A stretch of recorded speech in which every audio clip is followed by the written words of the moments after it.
Ladies and gentlemen, what did we just watch?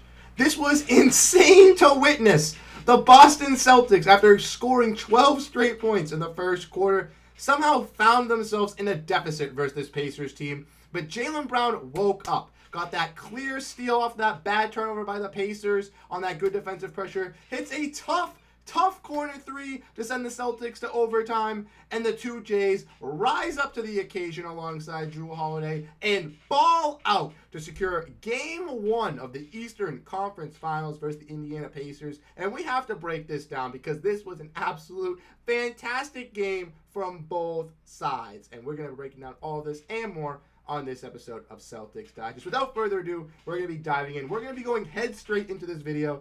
No introduction, no nothing. But like we mentioned, looking at the team stats, Celtics were outshot by the Pacers. Outshot from three-point range. Outshot from free throw range. Out-rebounded. Their first game where they won this entire playoffs while being out-rebounded. Out-assisted. But man, oh man, did they step up defensively. More steals, more assists, or more turnovers, more blocks, more fast break points. Identical points in the paint. Absolutely fantastic stats from the Boston Celtics. And if we want to look at this team, looking at who came out, it was a team effort tonight from the Boston Celtics. Everybody was contributing in their own ways for this team's success. Jayson Tatum was a baller. 36 points. 12 for 26 from the field. 2 threes, 2 of them coming up late. A big one late in overtime. 10 for 12 from the free throw line. 12 rebounds, 4 assists, 3 steals. I don't want to hear any more that Jayson Tatum is not clutch, that Jayson Tatum cannot show up, because it's absolutely ridiculous from what the media heads have been saying. Kendrick Perkins coming out today, I know everybody saw this on Twitter, saying Jayson Tatum needs to step out in every single game throughout this series. And ladies and gentlemen, he did that once again. 36 points, 10 of them being free throws, but solid field goal percentage.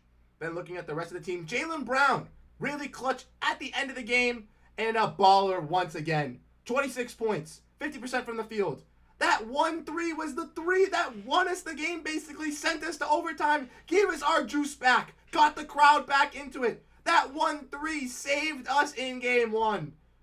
5 for 8 from the free throw line, 7 rebounds, 5 assists, 3 steals as well with the block. Woo! Loving what I see out of Jaylen Brown. And Jrue Holiday. I heard the complaints. I heard everybody calling out for Jrue Holiday, including myself, to step up offensively for the Boston Celtics after the Miami series. Everybody's saying Jrue Holiday deflates. Jrue Holiday doesn't perform in the playoffs. His stats go down. But in Cleveland, Game 3, Game 4, he stepped up and answered. And the Boston Celtics have a great offense. Without Kristaps Porzingis, their third star, they really need someone to step up alongside the Jays. And it can be somebody different every night. It can be Horford like it was in Game 5 versus Cleveland. It can be Derrick White, which it was in that Miami series, basically to close it out in Game 3s, 4, and 5. Or it can be Jrue Holiday, who tonight was absolutely amazing and tenacious on both ends of the floor. 10 for 16 from the field. 50% from 3, hitting 4 of them. With 7 rebounds, 8 assists, 3 steals, 28 points. My man almost had a 28-point triple-double as a 4th or 5th option on this Boston Celtics team. What more could you ask from Jrue Holiday? Let's not forget that at the end of the game, he's guarding Tyrese Haliburton, allowing him to get those careless turnovers, playing that tenacious defense. Also, let's not forget that in the first half, when Pascal Siakam had 10 points through 3 quarters, who was the main primary defender on him? Jrue Holiday. This man was electric for the Boston Celtics. Stepped up when they needed him most. Because unfortunately, Al Horford was 5 for 15 from the field, 3 for 12 from three-point range. 6 rebounds. The Celtics were in 3 blocks, so was solid on the defensive side, helping us out, which he is every single night. But the Pacers wanted him to shoot those threes, and they got him to. After he took 12 of them, he only made 3, so making 25% of his threes. Not the greatest for Al. They were letting him take them, but he did hit some clutch ones. And Derrick White, once again, another clutch 3 tonight.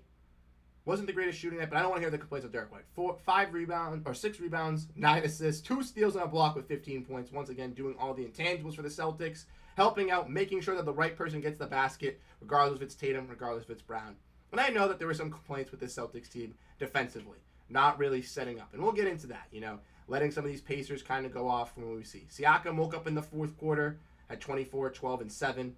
Turner was dominating in the first half, but kind of quieted down in the second. 9 for 13 from the field, efficient. 23 and 10 with 4 assists. Nembhard hit some tough shots. Halliburton really woke up in the second half, 25 and 10. Toppin had 15. Connell had 13. So this Pacers team came through with their depth. And like we mentioned, they shot a total of 54% as a squad tonight. A total team shot 54%. The Celtics shot 47%. That's absolutely ridiculous. And they were shooting 56%, 58% before overtime. Just absolutely nuts. All I want to say is you got to give the Boston Celtics their credit here, ladies and gentlemen. You got to give your boys what they deserve. And they're not on the bench tonight. Hauser didn't really come up. Kornet didn't really show up offensively. But Pritchard, 3 for 4 from the field. Halftime was 100%. 2 assists, 8 points. Not the greatest defensively tonight. And the bench wasn't the greatest. Ultimately, looking at next game, some of the adjustments that I would like to see is the Celtics not really to turn up in the beginning of the game. So in the first, I want to rephrase that, kind of not really starting off in the beginning of the quarters. We noticed in every quarter, first through fourth, first 4 or 5 minutes, they were dominating, balling, controlling the pace. And then they'd get a little too comfortable. Indiana would kind of crawl back. They'd start to get into their rhythm. We were losing the Tyrese Halliburton minutes in the fourth quarter.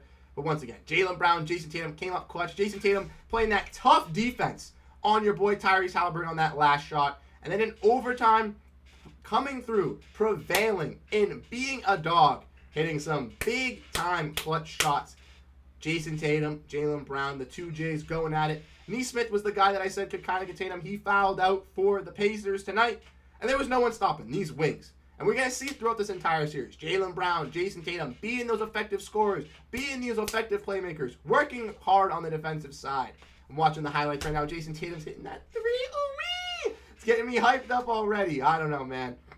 But yes, need to be better on the defensive side. Jaylen Brown specified that at the end of the game. I do not have a screenshot, but check my Twitter. You guys can see it, Celtics Digest YT. Jaylen Brown said we can play better defensively. We can play better in these games, and we should have won this game by more. From looking at that first quarter start, being up 12-0, with them missing and smoking bunnies with the Pacers, this game should have been a blowout. Should have been a 15, 18-point win for the Boston Celtics. Now, unfortunately, it was close, down to the wire.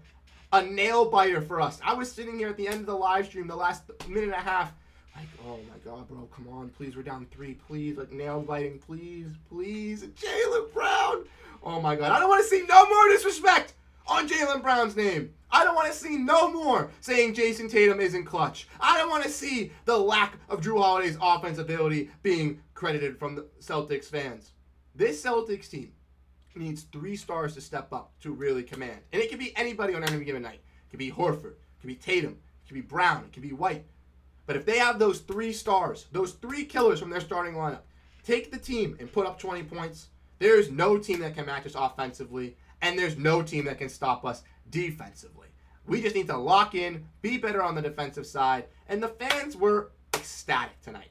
Atmosphere was ready to go in the Garden. Sometimes it was mix and match, but at the end of the game, you could tell who the fans were rooting for. You could tell they were respected, and they're celebrating outside the arena. Absolutely fantastic. That's what we love to see. Unfortunately, no comment of the day. Wanted to get this video out right for you guys. Wanted to get everything out right away. Get my reaction. If you guys missed it, we did a live watch along. Isaac and myself were there. We'll be back again for Game 2 live.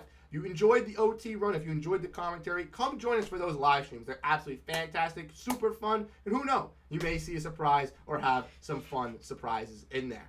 Once again, I'm Bruce Veliz. Thank you guys so much for tuning into this episode of Celtics Digest. As we race with the Boston Celtics as they're trying to get to banner 18, we have a goal of ourselves. We're trying to get to 4,000 subscribers here on Celtics Digest, and we're less than 100 subscribers away.